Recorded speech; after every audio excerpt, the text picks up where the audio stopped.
concerned should NFL teams be about this? I'm not concerned at all, Skip. He disclosed the information and said, as long as I take my medication, I'm just fine. There are a lot of guys that probably play in the league and take medication to have issues, and they deal with those. So it's not something that I'm concerned about. And like I said, he said it's gotten shorter and shorter. It happens with less frequency as long as he takes his medication. Alan Faneca was an all-time great guard, is in the Pro Football Hall of Fame, and he had epilepsy. He took medication, and he performed just fine. So I have no doubt that Justin Fields will perform just fine. So for me, there are no red flags. There are nothing going on here that would concern me about Justin Fields' health. As long as he takes his medication, I believe that he will. He understands because this is a serious, serious illness. But he'll take his medication. He'll be just fine. And like you said, he hadn't missed a game because of it. Nope.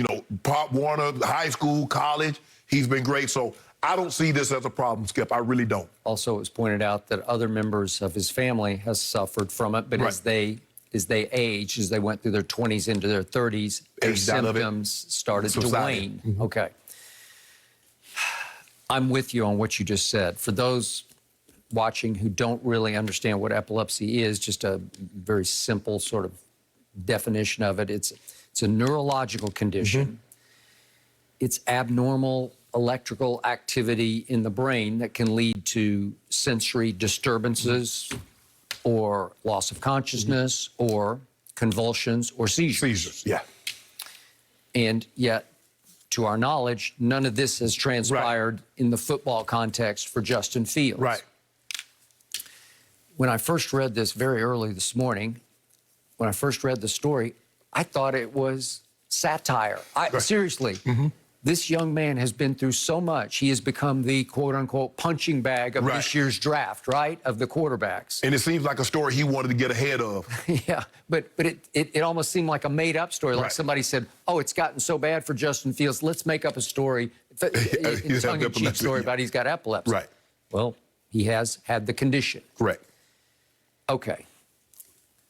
So I wouldn't love it if I were about to draft Justin Fields, that this condition, it wouldn't make me feel even better about drafting him, except for this. You want to talk about a tough kid? You want to talk about physically and mentally tough? Remember, he got his ribs cracked, and he just shrugged it off and kept on keeping on. Correct. And we've seen others try to play with cracked ribs in your league, and it ain't hard. Easy. It's not easy. You know. So no one has questioned his mental or physical toughness. Correct. And I think this could actually be a plus for him. I mean, you dread that he would have a seizure in the midst of some game. But the point is, he hasn't. Right. And the point is, his family history would show you he should get nothing but better. Right. And the point is that despite all of the discounting of Justin Fields, I'm going to say it again. I had this epiphany last night. To me, the Jets should take Justin Fields. That's how good he is. Like, he's better than Zach Wilson. We're going to do a whole topic on Zach Wilson a little bit. He's more trustable. He's more durable. He's a better athlete. He has a bigger arm. He's played bigger on bigger stages. If you just put the Clemson tape in, that's Brent Venables' defense. Right. It's high-level defense, and that was a big-time football game. Right. He destroyed them. He did. With 6 touchdown passes.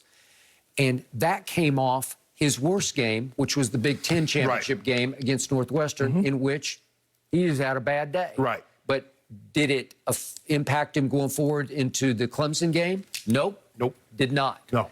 So, to me, I've said this from the start, Justin Fields is the guy that the Jets should be all over at number 2, because he's that guy. Now, Trey Lance is the X factor here. Right. If you fall in love, and it's a tough one because you just have a very small body of work. Right. I love what I see on YouTube, but it's a YouTube. I didn't watch a whole game. Right. Some people question his consistent accuracy.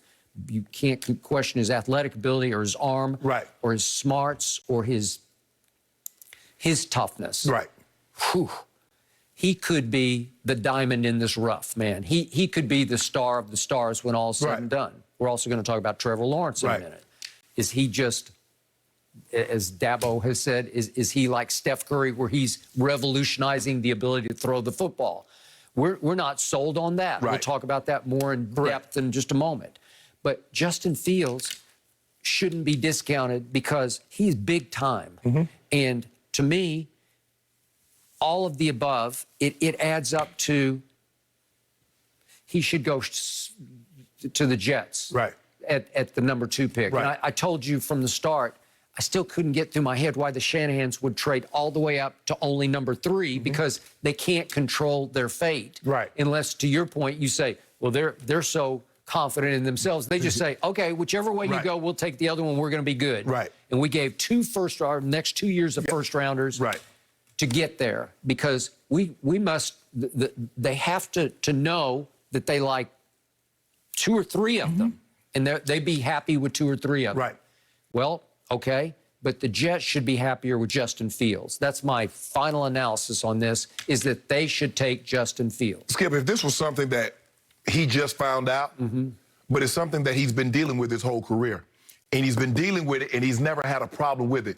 Terrell Davis had migraines, and once they gave him the proper medicine, he didn't have migraines. Okay, but they impacted a Super Bowl you played in. But that's because, Skip, he was dealing with migraines, and they didn't really know how to treat it.